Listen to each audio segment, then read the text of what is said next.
বিল্লাহি মিনাশ শাইতানির রাজিম। বিসমিল্লাহির রহমানির রহিম। আদম আলাইহিস সালাম হতে হযরত মুহাম্মদ সাল্লাল্লাহু আলাইহি ওয়াসাল্লাম এবং যত পীর ওলি গাউস কুতুব সকলের পায়ে ভক্তি রেখে আজকে একটি বিষয় আলোচনা করার চেষ্টা করব। আলোচনার বিষয়বস্তু ধর্ম কি। পৃথিবীতে অসংখ্য ধর্ম রয়েছে, আসলে ধর্ম কাকে বলে? আমরা মুসলমান যারা নামাজ রোজা হজ যাকাত করতেছি, হিন্দু যারা মূর্তি পূজা করতেছে, খ্রিস্টান যারা তারা যীশু খ্রিস্টের পূজা করতেছে, বৌদ্ধ যারা তারা গৌতম বৌদ্ধের পূজা করতেছে, এরকম আরো যত ধর্মগ্রন্থ রয়েছে তারা পূজা করতেছে।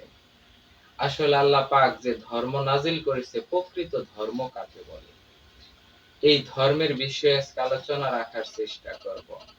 প্রত্যেকটা ধর্মের মধ্যে মূল যে কথাটি রয়েছে সেটি হলো মানুষ হয়ে মানুষকে ভালোবাসতে হবে। এক কথায় মানব ধর্ম সবথেকে বড় ধর্ম। আল্লাহ পাক যত ধর্মই দুনিয়াতে তৈরি করেছে এর মধ্যে সবথেকে মিল এবং প্রত্যেকটা ধর্মের মধ্যে যে মূল কথাটি রয়েছে সেটি হলো মানব ধর্ম। ইসলাম ধর্মের মধ্যে রয়েছে যে ব্যক্তি পেট ভরে খাবার খেলো, তার প্রতিবেশী না খেয়ে ঘুমালো, সেই ব্যক্তি নবীর উম্মত না, মানে সে মুসলমানই না।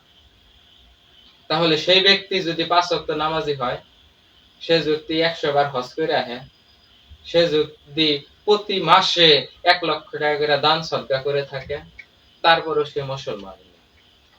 ঠিক বৌদ্ধ ধর্মের মধ্যে গৌতম বুদ্ধের যে বাণী রয়েছে, অহিংসা পরম ধর্ম। বর্তমানে মায়ানমারে কি চলতেছে?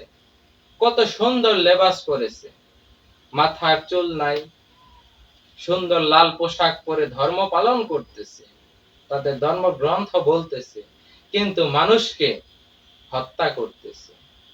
তাহলে অহিংসা পরম ধর্ম, তাদের মধ্যে হিংসা ভরপুর। তাহলে কিভাবে তারা ধর্ম মানলো? তারা কোনো ধর্মই মানলো না। প্রকৃত ধর্মের যে মূলবাণী তারা কিন্তু মানলো না। হিন্দুদের মধ্যে প্রতি বৎসর দুর্গাকে পূজা করতেছে, তারা 12 মাসে 13টা পূজা করে থাকে, দুর্গা পূজা করতেছে। দুর্গা কিন্তু একটা ত্রিশূল হাতে নিয়ে কাকে আঘাত করতেছে? অসুরকে আঘাত করতেছে। অসুর মানে কি? অসুর মানে শয়তান, অসুর মানে ইবলিশ, অসুর মানে কি? খারাপ বস্তু, খারাপ ব্যক্তি। কিন্তু হিন্দুস্থানের দিকে তাকাইলে দেখা যায় মুসলমানের উপর অসংখ্য আক্রমণ চলতেছে।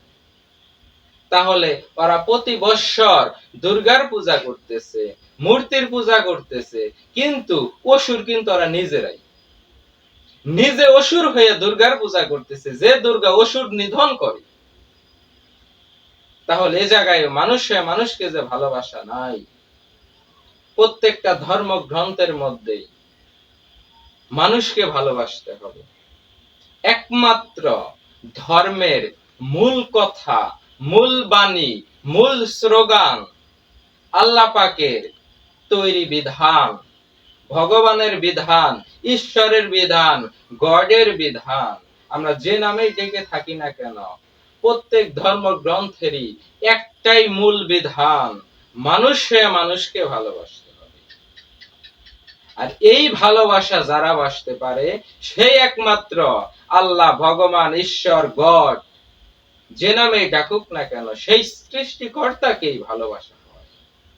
তাই মানুষের মধ্যেই স্বয়ং আল্লাহ বিরাজমান, মানুষের মধ্যেই দুর্গা বিরাজমান, মানুষের মধ্যেই যীশু খ্রিস্ট বিরাজমান, মানুষের মধ্যেই গৌতম বুদ্ধ বিরাজমান, মানুষের মধ্যেই আল্লাহ মুহাম্মদ বিরাজমান।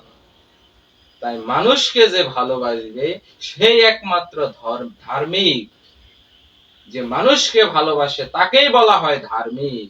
আর যারা ইবাদত বন্দেগী করে কিন্তু মানুষকে ভালোবাসে না, তারা কখনোই কোনো ধর্মের মধ্যেই পড়ে না, তারাই হলো বিধর্মী, যারা কোনো ধর্ম মানে না, যাদেরকে বলা হয় নাস্তিক।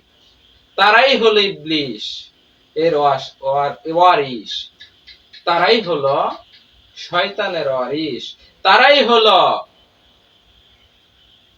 নাফরমান, বেঈমান। তারা যে লেবাসেই থাকুক না কেন। বাংলাদেশ অসংখ্য মাওলানা রয়েছে। এক মাওলানা দেখলাম, এক শিশু বাচ্চা হাত বাড়িয়ে দিয়েছে মুসাফা করার জন্য, সে হাত ফিরায় নিয়ে গেল। সে বেলা মানুষ, কিভাবে সে মানুষ হয়? সে তার ওয়াজ কিন্তু লক্ষ লক্ষ মানুষ শুনে। তাহলে প্রত্যেকটা ধর্মের মধ্যে তার যে মূল কথাগুলি রয়েছে, সেই কথাগুলি একমাত্র লালন সাইজি মানুষের মধ্যে ফুটিয়ে তুলেছে। লালন সাইজির মূল কথাই ছিল মানব ধর্ম, মানুষ ভজিলে সোনার মানুষ হবি। এটা লালন সাই বলে নাই, এটা প্রত্যেকটি ধর্মগ্রন্থের মধ্যে সৃষ্টিকর্তা স্বয়ং বলে দিয়েছে। আর সেই কথাটা লালন ফকিরের মুখ দিয়া প্রচার হয়েছে সমাজে, দেশে, রাষ্ট্রে, পুরা পৃথিবীতে। লালন সাইজির যে কথাগুলি আমরা যেন বোঝার চেষ্টা করি। লালন সাইজিকে অসংখ্য ধর্ম ব্যবসায়ী মোল্লা, কাট মোল্লা, হারামখোর মোল্লা, মসজিদে সহবাসকারী মোল্লা, মাজারের থেকে গরু ছাগল ডেক চুরি করে নিউইনা মোল্লা, এরা বলে থাকে লালন সাইজি মুশরিক। লালন সাইজি ছিল সব থেকে খারাপ লোক, আসলে নিজেই খারাপ। লালন সাইকে চিনবে না, কারণ চোর কখনো ভালো মানুষকে চিনবে না, আর ভালো মানুষ চোরকেও ভালো মানুষ মনে করবে। যেমন পুকুরের এক প্রান্তে এক ব্যক্তি ওযু করতেছে, আরেক প্রান্তে এক ব্যক্তি চুরি করে হাত মুখ ধুইতেছে। বর্তমান সমাজ এরকম হয়ে গিয়েছে, কারণ সবাই অপরাধের সাথে জড়িত, শুধু ইবাদত বন্দেগী নিয়ে ব্যস্ত। ইবাদত বন্দেগী আল্লাহ পাকের জন্য না। আমি নামাজ পড়ি, নামাজ আল্লাহর জন্য না। আমি হজ করি আল্লাহর জন্য না। আমি রোজা রাখি আল্লাহর জন্য না। আমি যাকাত দেই, দান সদকা করি আল্লাহর জন্য না। এগুলো আমার নিজের জন্য করি, এগুলো আল্লাহর জন্য আমি করি না।